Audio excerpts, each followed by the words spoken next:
유다의 왕 아사랴 제50년에 므나헴의 아들 부가히야가 사마리아에서 이스라엘 왕이 되어 2년간 다스리며 여호와께서 보시기에 악을 행하여 이스라엘로 범죄하게 한 느밧의 아들 여로보암의 죄에서 떠나지 아니한지라. 그 장관 르말라야의 아들 베가가 반역하여 사마리아 왕궁 호이소에서 왕과 아르곱과 아리엘을 죽이되 길라 사람 50명과 더불어 죽이고 대신하여 왕이 되었더라. 부가히야의 남은 사적과 그가 행한 모든 일은 이스라엘 왕 역대지략에 기록되니라. 유다의 왕 아사랴 제52년에 르말라야의 아들 베가가 이스라엘 왕이 되어 사마리아에서 20년간 다스리며 여호와께서 보시기에 악을 행하여 이스라엘로 범죄하게 한 느밧의 아들 여로보암의 죄에서 떠나지 아니하였더라. 이스라엘 왕 베가 때에 아수르 왕 디글라벨레셀이 와서 이온과 아벨렛 마아가와 야너와 게데스와 하솔과 길랏과 갈릴리와 납달리 온 땅을 점령하고 그 백성을 사로잡아 아수르로 옮겼더라. 우시아의 아들 요담 제20년에 엘라의 아들 호세아가 반역하여 르말라의 아들 베가를 쳐서 죽이고 대신하여 왕이 되니라. 베가의 남은 사적과 그가 행한 모든 일은 이스라엘 왕 역대지략에 기록되니라. 이스라엘의 왕 르말라의 아들 베가 제2년에 유다 왕 우시아의 아들 요담이 왕이 되니 나이가 25세라 예루살렘에서 16년간 다스리니라. 그의 어머니의 이름은 여루사라 사독의 딸이더라. 요담이 그의 아버지 우시아의 모든 행위대로 여호와께서 보시기에 정직히 행하였으나 오직 산당을 제거하지 아니하였으므로 백성이 여전히 그 산당에서 제사를 드리며 분향하였더라. 요담이 여호와의 성전의 윗문을 건축하니라. 요담의 남은 사적과 그가 행한 모든 일은 유다 왕 역대지략에 기록되지 아니하였느냐. 그때 여호와께서 비로소 아람 왕 르신과 르말라의 아들 베가를 보내어 유다를 치게 하셨더라. 요담이 그의 조상들과 함께 자매 그의 조상 다윗성의 조상들과 함께 장사되고 그 아들 아하스가 대신하여 왕이 되니라. 북이스라엘, 남유다 이렇게 왕들이 지금 계속 바뀌어지고 있어요. 그런데 반복해서 죄를 짓는 그 이스라엘의 왕들을 보면 참 답답해지는 것 같아요. 북이스라엘이나 남유다나 정도의 차이는 있지만 계속 범죄하고 있어요. 북이스라엘 왕은 부가히야에서 베가, 호세아로 계속 바뀝니다. 한편 또 남유다는 요담 통치 말년에 이스라엘과 아람 연합군이 유다를 또 공격을 합니다. 정말 북이스라엘이나 남유다나 그냥 혼란 가운데 빠졌어요. 정세가 바쁘게 돌아갑니다. 정신없이 돌아가요. 이런 정세를 우리가 바라보면서 성경이 왜 이렇게 계속 이런 혼란스러운 정세를 굳이 기록해 놨을까? 성경에. 여기서 우리에게 무엇을 깨달으라고 이 정신없는 범죄의 왕들의 기록을 남겨놓았을까? 우리가 묵상을 하면서 이런 혼란에 빠진 이스라엘과 남유다의 모습을 보면서 무엇을 우리가 깨달아야 할까? 우리가 한번 묵상을 해보려고 합니다. 그 첫 번째 교훈은 23절부터 31절에 있는 북이스라엘의 모습을 보면서 반드시 죄는 대가를 치른다 라는 것을 우리가 기억해야 될 것 같아요. 부가히야가 왕이 돼서 이스라엘을 2년간 다스리고 그의 자신의 아버지처럼 느밧의 아들 여로보암의 죄를 떠나지 않다가 자기 신하 장관인 베가의 반역에 의해서 살해가 돼요. 반역을 통해서 또 왕위를 빼앗은 베가는 20년 동안 이스라엘을 다스립니다. 그런데 별반 다른 게 없어요. 똑같이 우상 숭배하다가 결국 호세아라는 인물에 의해서 또 반역을 당하고 죽임을 당해요. 부가히야가 2년, 그 다음 또 베가. 그 앞에서부터 쭉 보면 스가랴, 살룸, 므나헴, 부가히야, 베가, 호세아 계속 이어져요. 약간 긴 통치 기간도 있지만 짧게 해서 계속 내란이 일어납니다. 평화롭게 정권이 교체된 게 아니에요. 계속 내란으로, 암살로, 반역으로 북이스라엘의 왕권이 계속 바뀌어요. 얼마나 혼란스럽겠습니까? 그런데 한결같은 게 있어요. 왕권이 계속 바뀌는데 전복되고 또 새로운 왕이 쓰는데 북이스라엘이 정말 한결같은 게 뭐냐? 한결같이 죄를 범했더라. 안타깝게도 안 좋은 쪽으로 한결같아요. 한결같이 느밧의 아들 여로보암의 죄를 따라갔더라. 여러분, 왕조가 정권이 아무리 바뀌어도 진짜 개혁은 일어나지 않습니다. 체제가 바뀐다고 개혁이 일어나는 게 아닙니다. 진짜 제대로 된 개혁은 마음이 바뀌어야 돼요. 마음과 신앙이 달라지지 않으면 아무리 혁명이 일어나고 정권이 바뀌고 다시 제자리예요. 오늘 북이스라엘의 모습을 보십시오.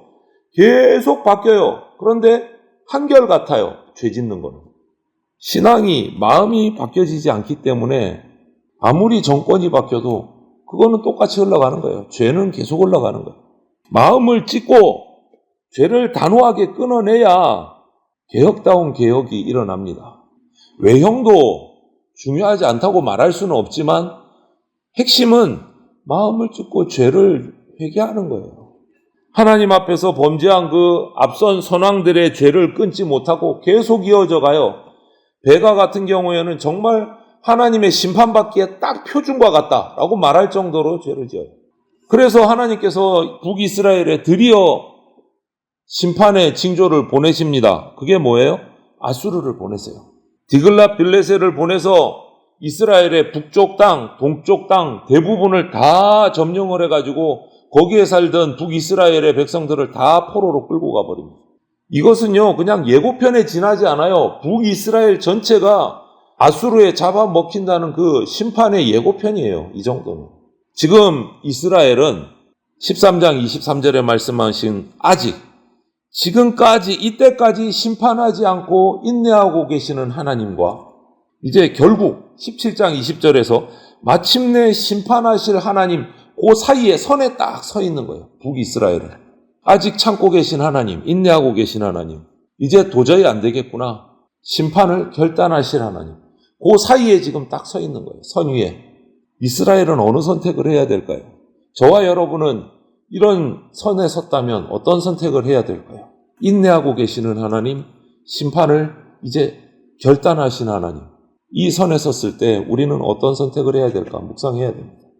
북이스라엘이 그 선에 지금 딱 서 있어요. 여러분, 지금이 바로 하나님께 돌아와야 될 최적기예요. 내일은 없습니다. 회개는 지금이에요. 지금. 언제나. 지금 회복해야 되고 지금 회개해야 됩니다. 하나님을 떠나서 세상 부귀영화를 따라갈 때는 처음에는 잠시 형통한 것 같지만 그 끝은 결국 후회와 눈물, 고통밖에 없습니다. 북이스라엘도 전성기를 누릴 때가 있었어요. 솔로몬 왕 때의 땅을 다 회복하고 엄청났었어요. 그런데 그 평가는 뭐였습니까? 여로보암의 죄를 따랐더라. 끝. 하나님의 평가는 동일했어요. 세상적인 기준으로 우리를 판단하지 않으십니다. 믿음의 기준으로 평가하십니다. 우리가 회개하지 않으면 세상에 그 어떤 것을, 엄청난 것을 이루어도 하나님은 반드시 죄에 대한 대가를 치르게 하신다. 이것이 이 혼란스러운 북이스라엘의 모습에서 우리가 받는 교훈이에요. 그리고 32절로 넘어가서 38절까지 해서 받는 교훈은 초심을 잃지 않아야 되겠구나. 이것이 우리가 받는 교훈이에요. 초심을 잃지 않아야. 요담이 남유다의 왕이 돼서 유다를 다스렸습니다. 그도 아버지처럼 산당을 제거하지는 못했어요. 여호와 보시기에 정직히 행했다고 평가는 합니다. 하지만 하나 아쉬운 게 우상산당을 해결하지를 못했습니다. 끝까지 신앙을 가지려고 지키려고 노력은 했지만 이렇게 뭔가 남은 찝찝한 뭔가가 아직 남아있는 거예요. 찝찝한.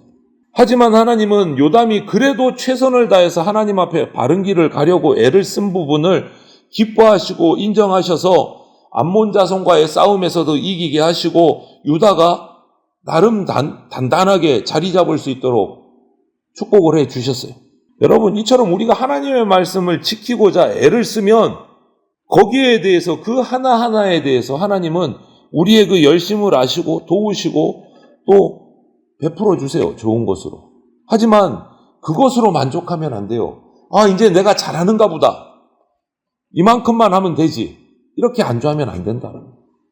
하나님께서는요, 묵은 죄, 오래된 폐습들을 버리라고 지속적으로 경고하십니다.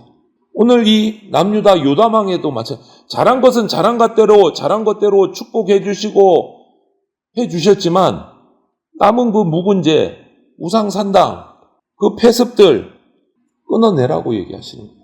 요담왕이 정직히 행하고 하나님의 성전의 윗문도 건축하는 등으로 이렇게 성전을 돌보고는 했지만 아버지처럼 산당을 제거하지를 못했어요. 산당에서 우상 섬기는 그 백성들이 반발할까봐 그거 염려 때문이었던 것 같아요. 그걸 과감하게 끊어내지를 못했어요. 그래서 결국 하나님은 역시 마찬가지 북이스라엘처럼 참고 인내하시다가 결국은 심판하십니다. 아람 왕 르신과 북이스라엘의 베가를 연합하게 하셔서 남유다를 치게 하세요. 오랫동안 묵인된 채 유다에 그냥 존속하고 있는 그 우상 산당을 없애고 온전하게 순종하라고 요구하시는 거예요. 여러분, 우리에게 적용시키면 좋겠습니다. 나에게, 우리 교회 공동체에 하나님께서 이제 제발 좀 고쳐라, 이거는. 이렇게 요구하시는 죄와 묵은 그 폐단들은 없는지 우리가 살펴야 돼요. 그리고 제거해 나가야 됩니다. 이 정도만 하면 됐지 뭐 그것까지 손대야 돼? 이거는 아닌 거예요, 하나님 앞에서. 죄의 문제는 저절로 사라지지 않습니다. 지속되고 쌓이면서 그 유형도 점점점 뿌리처럼 번져나가고 더 커져가요, 그 덩치가. 결국은 그 죄의 뿌리가 우리를 다 잡아먹어버립니다. 결국은 우리가 하나님을 떠나서 죄를 지으면서 세상의 것만 추구하면 결국 실패하게 된다. 하나님은 우리가 최선을 다해서 그분의 말씀을 지키려고 할 때 기뻐하시고 형통하게 하십니다. 그리고 그것으로 만족하지 않고 하나님께 더 가까이 나가려고 우리는 달려가야 돼요. 우리가 우리 가정, 나 개인부터 시작해서 가정, 교회가 하나님을 떠나서 우상 숭배에 빠지지 않도록 기도해야 됩니다. 그리고 비록 완전하지는 못하지만 하나님의 말씀을 지키기 위해서 최선을 다해야 돼요. 내게 있는 죄의 뿌리들을 찾아내서 하나하나 제거하는 그 열정을 우리가 하나님 앞에서 나타내야 돼요. 그냥 제자리에 멈추면 안 된다. 신앙의 초심이 중요합니다. 삶의 우리의 신앙 초심이 흔들리지 않고 중심이 돼서 오늘 하루도 저와 여러분들이 믿음의 길을 하루하루 걸어가면서 내가 지금 당장 부족한 모습이 있지만 그 속에서 조금씩 하나하나 온전해지고 오늘도 하나님께 한 걸음 더 가까이, 오늘도 내일도 한 걸음 더 가까이 제자리에 멈추지 않는 그런 삶을 살아가서 하나님이 준비하신 그 축복을 누리는 저와 여러분들이 다 되시기를 주님의 이름으로 축원을 드립니다. 아멘.